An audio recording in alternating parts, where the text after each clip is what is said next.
ਦੁੱਖ ਪਿਆ ਨਾ ਜਦੋਂ ਪਕਾ ਲਓ।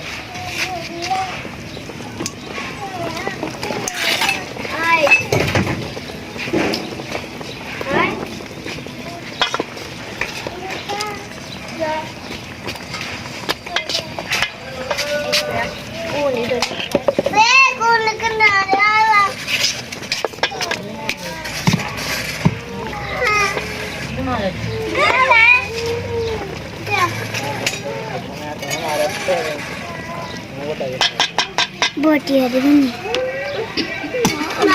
क्या मम्मा पक गई बोटियां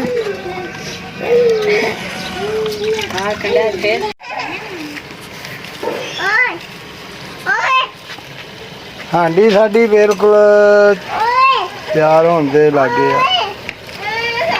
ये असल च पक रहे ने आलू गोश्त।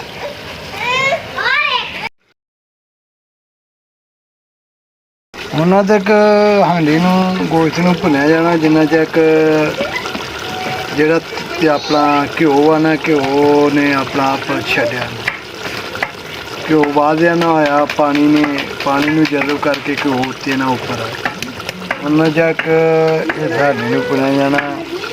ਦੇਖੋ ਕੈਸਾ ਗੋਲਡਨ ਕਲਰ ਦੇ ਵਿੱਚ ਮਜ਼ੇਦਾਰ ਜਿਹਾ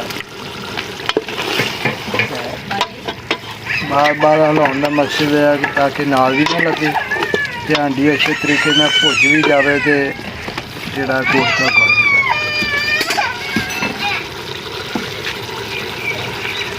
गल जी जखनी कढ़ के रख ली है बाद च पानी के तौर पर इस्तेमाल किया।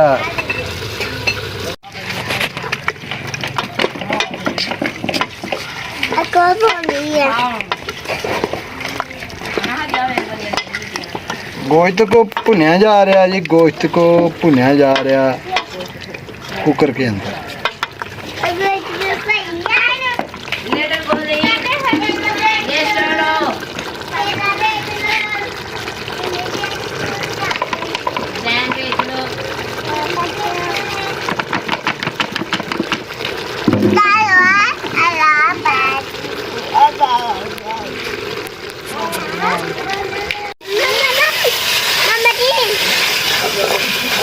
देखो पानी बिल्कुल खुशक हो गया तो तेल हल्का हल्का जरा ना अपना आप शो करना पाया।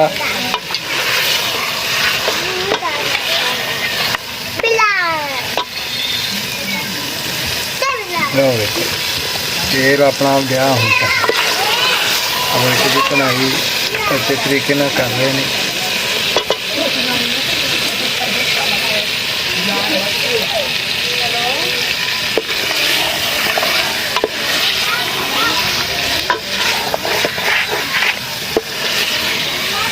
इस तरीके ना इनू आलू गोश्त नूं पकाया जाता है। फिर चंगी तरह इनू पहलो प्रैशर से कोई 15-20 मिनट ला लीदा बाद भुनाई अच्छे तरीके ना की जाती है। इस तो बाद पानी ते आलू पा दिते जाते हैं ताकि आलू गल जाए क्योंकि गोश्त गलना जरा मुश्किल होंदा। लो जी जी विचों जखनी निकली सी ना वो विच दोबारा पा के आलू पा के ते रख दी। वेखो इन ढक दिता जाएगा ताकि जी अपनी हेठ दे विच ही आलू पक जान ते हांडी जी तैयार हो जाए। जिन्नी की जरूरत है पानी दी विच पानी पा दिता जाएगा।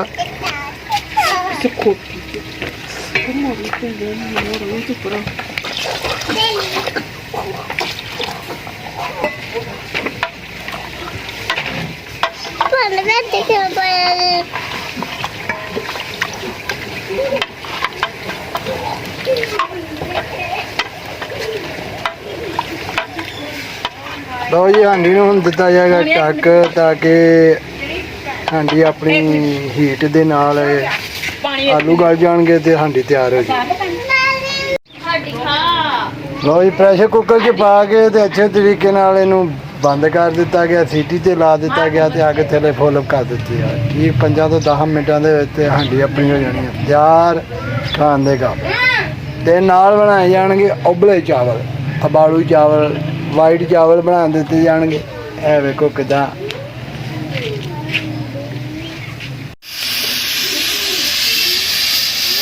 ਲਓ ਜੀ ਸਿਟੀ 'ਚ ਹਵਾਵਾਂ ਨਿਕਲਣੀਆਂ ਸ਼ੁਰੂ ਹੋ ਗਈਆਂ ਤੇ ਦਾ ਚੱਲਣ ਦੇ ਕਰੀਬ ਹੀ ਆ। ਅੱਗੋਂ ਥੱਲੇ ਹੋਰ ਕਰ ਦਿੱਤੀ ਤੇ ਇਹ ਅੱਗ ਦੇ ਨਾਲ ਹਾਂਡੀ ਪੱਕਣ ਦਾ ਜਿਹੜਾ ਸਵਾਦ ਆ ਉਹ ਆਪਣਾ ਹੀ ਆ।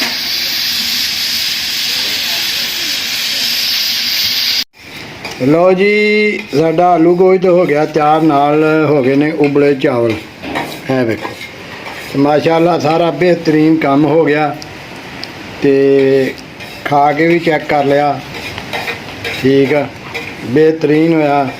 ਥੋੜਾ ਜਿਹਾ ਮੌਸਮ ਦੀ ਖਰਾਬੀ ਦੀ ਵਜ੍ਹਾ ਨਾਲ ਅਸੀਂ ਵੀਡੀਓ ਪੂਰੀ ਨਹੀਂ ਕਰ ਸਕੇ।